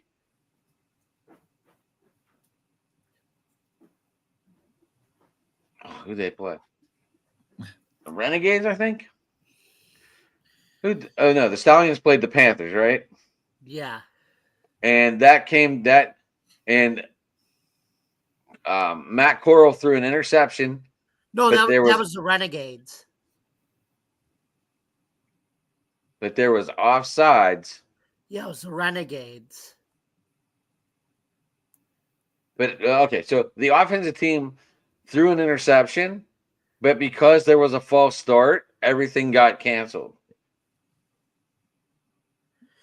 Because it's you're so weird. The coach of the false starting guy challenged for his own guy to have a false start, so it wiped away the interception. It's so weird. I'm telling you, Joe, go back and look at some of these calls, and you're gonna be like, "What the hell?" Okay. I mean, you got time, right? Yeah. Obviously, you're not pitching golf out back tomorrow. They're saying the NFL may adapt this universal challenge system, which you and I all like, Joe, because it's transparent, it's quick, and they tell you ahead of time. Like it's Dean Blandino and Mike Pereira, the guys who do it in the NFL, and they tell you ahead of time if you won or lost the challenge when they do it. It's pretty cool. Okay. Yeah, I guess we'll see what happens there, but. I see the note here, another Pirates loss. What are people in Pittsburgh talking these days about the Pirates? Leave it on the field. Yeah. We talked about the Nationals, though. They're another one of those young teams that could be a young dynasty. Who knows? Well, yeah, I don't know about dynasty yet, but they're on the rise. I mean, I had Jamie and Rich were like, "Oh, the Pirates are going to the playoffs," and I'm like, and I stayed quiet. I was like, I'm not even getting involved in this conversation because I have them pinned at 60 to 65 wins. Really? Yeah, I just do. They didn't do much in the offseason. They signed Tommy Pham, who's 38 years old. Well, no, they're doing the same thing again. Play a bunch of. They're doing the same blueprint, and play a bunch of young guys. Our offense, our defense. So we played the Reds this weekend, right? Yes. We literally went 8 for 84 all weekend. Yeah, but Adam, it's the same 8 for 84, Jamie. Yeah, but it's still the same blueprint where you're playing a bunch of young guys, right? That's what it is. That's about $120 batting average. What? We don't have young guys. Every year you play with a young team. Who's young? McCutcheon? No, I'm saying most of the team you have is young. Yeah, no even way. Brian Reynolds isn't that young anymore. Brian Reynolds is 30. Yeah. Our team's not young, Jamie. Our team's old. We have right fielders that are 38 years old. Eventually, they're gonna slow down. The body breaks down. No, but I say you got a lot of good prospects you should be playing, though. Maybe not now, maybe later in the season. Yeah, whenever September rolls around, they call them up. Yeah. But I mean, I don't know. Like, keep them in AAA. Let Indianapolis win the pennant. Yeah, whatever they call it in AAA ball. I have no idea. But these Pirates, they're not very good. They're proving that, unfortunately. And Rich lives in this hope world that we're going to turn it around, but I really don't see it. O'Neal Cruz might be leading the league in stolen bases, but he can't find a fly ball. He can't find a cutoff guy. They're not training him right for center field. It's awful, and they're going to let Izzy keep playing short. Maybe Cruz wants to go back to short. I have no idea. I'm not in the organization. I'm not, I'm like you guys. I see what's going on out there. And I mean, Cruz cost us a game in Tampa. Instead of trying to throw to the cutoff guy, he throws it home and the guy takes second. And the next guy hits a single and it's over. Yeah. And we won a couple games because we got a free runner. Oh, so did the other team, but we just happened to take advantage of it. But I mean, if it wasn't for that spare runner and extra innings, I don't think this team would be having 4 wins right now. Yeah. Yeah, I feel bad for you guys because I mean we have a great fan base that just wants to win, and we have an owner that just sucks. Yeah. But I thought they'd be better. I mean, I still had them for last place, but I thought they'd be I don't know, 75 wins, but I'm not so sure. Wins all. I just didn't see it. They didn't do much. They brought in Aaron Haney, who's 36, 37. They lost Chapman. They lost the setup guy. Bedard can't.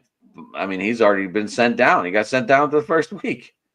I mean, there's just not much. There's not much to write home about. Right. I mean, he should have been. Nutting should have been bought out a long time ago. And you know, Lemieux wanted to buy this team back in 2005, 2004. Before I learned how crazy Mark Cuban was, he wanted to buy this team back in 2004 with Lemieux. They were scared to sell that because then all of a sudden it would have been the same owners having the Penguins and the Pirates. And somehow that tied into the Steelers, and they were afraid that they were going to break off into their own network. Okay. And baseball's and a different sport, though, with how you spend your money. Same thing with hockey. It's different. I'm just breaking it all down, and it's different, Anna, because baseball, you have a luxury tax, but like the Penguins and the Steelers, that's an equal salary cap, so it's different. A luxury tax, Jimmy. I don't even think we spent $65 million. But that's my point. You guys both have a guy that makes half of what our payroll is. Yeah. That's what I'm trying to say is you have that option with the Pirates, the Penguins, and the Steelers. You don't because it's a hard salary cap. That's why. They should put a floor in baseball. Oh, I've said that countless times. I think even you have on to our spend show, this much on your team. Yep. But I don't understand too. Like they went after Tommy Pham, who they signed for $4 million, instead of spending 1.5 on Alex Verdugo, who's 28. Right. He's 10 years younger. I just don't understand it. I just don't. And I live here, so I mean it's hard to. Like, I talked to Lanny Fratteri. I'm like, it's so hard listening to the announcers when this team's so bad. Yeah. And I've been asking him, like, how do you keep people intrigued without telling stories about yourself? And he said, call me sometime, but I just never got around to it. Okay. But, yeah, this team is just very, very frustrating, guys. Yeah, I can imagine. And I try to stay positive, but I also have to be a realist. Yep. Yeah. and that's just the way it goes, No, and hopefully something changes for you, because again, it's one of the best fan bases in baseball. You got a great stadium. I've been to it twice. It's amazing. It's a great sport. It's a great sports fans overall, Joe. Let's remember that, not just baseball, not just for baseball. I know, for every sport. In my opinion, Fenway was my favorite park to go to. No, it's like Steelers and Penguins fans. It's like the same thing with Bills and the Sabres in terms of the equivalent to that. Are you gonna try and knock out a park in Miami and go see the Marlins? No. I was gonna say you're down there a day early, Joe. Yeah, we won't have time. I'd be the only one in the park, first of all. But I don't even know if they're playing. Actually, that wouldn't be a bad idea. But because we're. Or do you see if the Panthers are even playing playoff hockey? I'm sure you can get a ticket for like $20. Not now. 5 years ago, yes, but now I think it would be tough. Now even regular season tickets are tough. I've been to both the Miami stadiums, so as far as hockey and baseball. Oh, really? Yeah, I've never been to Miami. Like I said, my dream is to see a Heat game there. That's what I would really want to do. Not now, obviously, but one of these years I'm going to go down there and catch a Heat game. That would be my number one choice. But friends of ours here say we're going to do a hockey trip, because so many times, like if the Sabres or Islanders or somebody go down there, they're playing in Tampa or one night and Miami the next, or vice versa. So we would go down and do both. Catch them in Miami, and then you better make this happen, Joe. Oh, it'll happen at some point. I'm 3 years from retirement, so maybe within we're getting there. A point like that. I've never been. I rode by the old Tropicana field. I'd never been in it. I've ridden by where the Lightning play, but obviously I've never been in that one either. Mm-hmm. Yeah, I haven't. I've driven by a lot of stadiums, but I've also seen a good bit of stadiums too. Yeah, we've talked baseball. I've been to like 12, 13 stadiums. Hockey, though, I've only been to like 3 or 4. I haven't. I Long Island, obviously, and I saw the Hartford Whalers a couple of times. They were like 3 hours away, so we saw some Whalers games there. And then, Toronto I've seen, and Buffalo here. So, but that's it, I think. I've been to Shea. Does that count? Shea for stadium baseball? Oh, yeah. That was a weird stadium, Joe. I'm not gonna lie. That was a weird stadium. It was, and most people, all of New York stadiums are kind of weird, actually. Come to think of it, like I remember when we went to the old Yankee Stadium and watched the Pirates in 2005. I didn't know anything about it, but I bought outfield tickets, and once we got in there, they're like, "You got to stay in the outfield." We're like, "What?" Yeah, and I'm like, "This sucks." We were right above the Pirates bullpen. That's why I got the tickets, because we were right there. Yeah. But Randy Johnson pitched a masterpiece when we were there. We lost 6-1, but yeah. Even at the new stadium, Yankee Stadium's the only Randy stadium. Johnson's problem with the Yankees was he didn't do well in the playoffs because he couldn't pitch in cold weather. That was the problem. Yeah. Because he lost control of his fastball. Then. But every other stadium, like you can go down, right on the field. And even if you're sitting, like when I went to Pittsburgh the first time, I took my daughter, she's a Cubs fan, and we literally were sitting in the last row of the upper deck. But I don't know if I ever shared this story, but we were there like 2 hours before. So we're sitting right by the bullpens watching batting practice. And Charlie Morton is there when he was with the Pirates. And he's signing autographs. And my daughter's like, "You think he would sign one for me?" I said, "Yeah, let's go see." And he, the kid in front of her says, "Hey, Charlie, can you take a selfie with me?" And I'm laughing. I was like, "He's not going to take a selfie with you." And he did. And so my daughter, I didn't think she would, but she's like, "Hey, can you take a selfie with me?" And Charlie Morton, the class guy that he is, she's got a Cubs shirt on and takes the picture. And it's like, he's one of my favorite players ever now because of that. But we wouldn't have been in that position somewhere else. And every other place I've gone, like I took my other daughter to Yankee Stadium and I said, "Oh, we'll go right down by the field," and that they wouldn't let us go. No, only place that's Boston will. They Boston let us go up and down the aisles and said once the first pitch starts, get back up here. They let us go down to the dugout on the top during in between innings, and because they knew we were visitors. I mean, they like Chicago is the same way. They know you're there. You're not there to really watch a game. You're there to see it, to have the experience. And I was just going to say that when I went to Wrigley, that right up until they after batting practice, then it's like, okay, everybody go up. But we were right on the field. Every other stadium I've gone to that I wanted to go close to the field like that allowed it, except for Yankee Stadium. So. Safeco let us go down to the rail too. Did they? Yeah. I noticed New York was a lot tougher because I don't know if you remember, like if you sat in the upper deck of Shea and you tried to go down, they had nets. They had nets to not let you go. Yeah. It was like the usher had to like unlock something or move, and I'm like, what the hell is this? Yeah, it's just crazy. Like, and those seats were high too at Shea, like that upper deck. Yes, they were. That's where the Jake is high too. I don't know if you ever been to the Jake. I have. Did you sit up top? I haven't. I passed by it though. I sat in the right field bullpen the one time, and then I was like, Jake, Jamie, it's always going to be the Jake. It is always the Jake, yeah. And just like they're the Indians. But, Jacobs Field, yep. The next time I was like mid-level, so I've never been in the upper deck there, but it is pretty. All right. Well, I got to get going, guys. All right. Yeah, I'm probably going to head out too here. So I'm like way past my bedtime here. So yeah, there's no bedtime on vacation, Joe.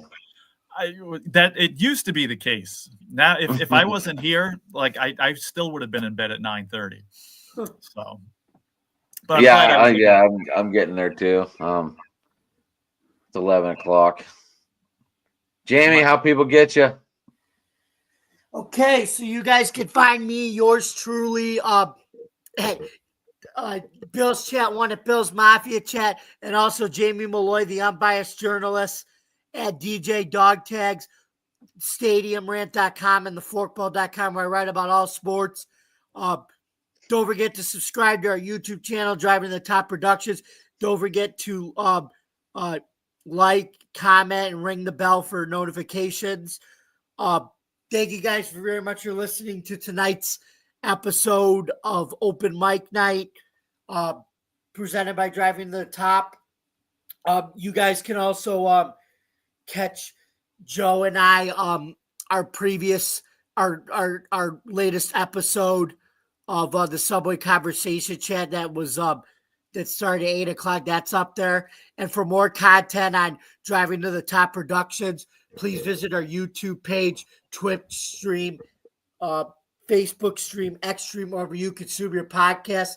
I'm Jamie Malloy. Thank you very much for listening. And this has been another episode of Open Sports Mike on Driving to the Top. Good night, everybody. And don't forget to subscribe.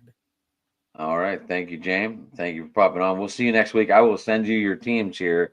I'm going to do this whenever we're done, but I'll have it all done. Okay. Joe, really enjoy the cruise, man. Enjoy the cruise.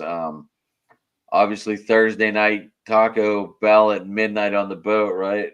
That's one of the first things my friend said is like, I got a 3 a.m. slice of pizza just because I could. So I don't know if I'll be doing 3 a.m., but just, nice to know I can grab the taco. You never know. You're on a boat, Joe. You can do whatever you want. Again, back in the day, I'd be up all night, but now it's like, I'm just going to be glad to be there in Miami. You never know that wind in the sail. That second wind in the sail. You're on a boat, Joe. Probably daughter's right. Like, hey, let's go get tacos at midnight. I'm not going to say no to that. You're right. So, is she going to? It's my whole family. So there's my 3 daughters and my wife and I, and then we're going with another family from our church that it's 3 of them. So they're good friends of ours. So so the 8 of us are going to be going. So and they're younger than us too. They're about probably 15 years younger than me. So they're going to be keeping you up there, buddy. That's right. So it's younger company. Just one thing to remember, Joe, that white card they give you when you get on the boat, you get charged after the boat. All right. unless you did a drink package.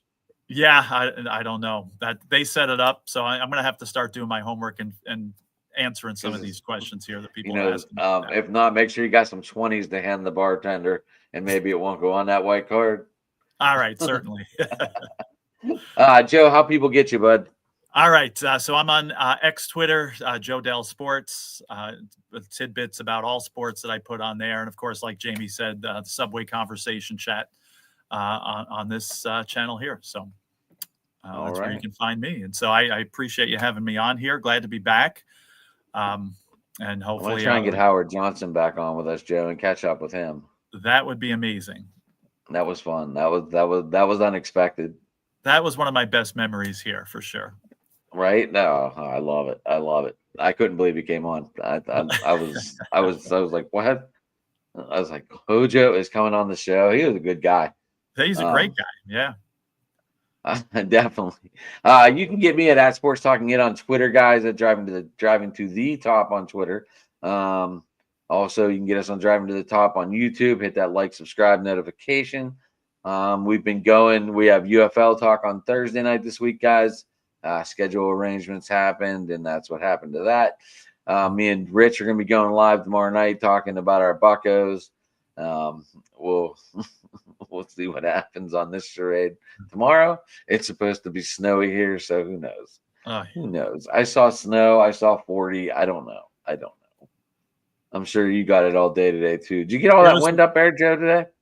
Yeah, it was windy. It was supposed to tonight. They said we're supposed to get maybe 1 or 2 inches of snow. It didn't happen, but it was actually pretty nice for most of the day. The sun was out. It was just 45 and 40-mile-an-hour winds. Would have been good if you were driving with that behind your back all day. Right. But it was again, no use practicing golf. I don't, when there's no breeze, I hit it, crooked anyway. So not going to be practicing with 40-mile-an-hour wind gusts here. I'm not going to get anything good out of that. Oh man. Well, Joe, as always, man, you're welcome to join the open mic night any night you want when we're here. And you and Jamie kick ass, so that's all that counts. I appreciate that. That means you guys are going to be taking a little bit of time off, or I am able to do our baseball show tomorrow next week because it's early enough. But I want to get to bed early, just because again we're going to be heading out early Thursday, trying to get everything. But then we're going to take the next week off because I'm not getting back till 11 o'clock at night. You could do it on the plane, Joe. It's funny because I thought of that, but it's like I don't know if people want to. Be hearing me or, people might be into it. People might be into it. Who knows? Well, we'll talk. Yeah. Live from Miami airport. Here we are. So you should be on a plane at 9 o'clock if you're getting in at 11. Yeah. Although we do the show at 8. So, I don't know. That'd be right around board. That'd be right around boarding time, huh? That would be, yeah. We'll see. That would be interesting, but we'll have to check things out and see. Joe Dalio, where are you? You're missing your flight. Hold on, I'm on a podcast. Yeah, they can wait, right? All right, guys. Well, hey, everyone, thanks for tuning in. Thanks for commenting over there on the YouTube channels. All of Jeremy's friends, all of Rav's friends, my son, obviously. Thanks for tuning in, guys, and everybody have a good night. All right. Thanks again, Adam. And great being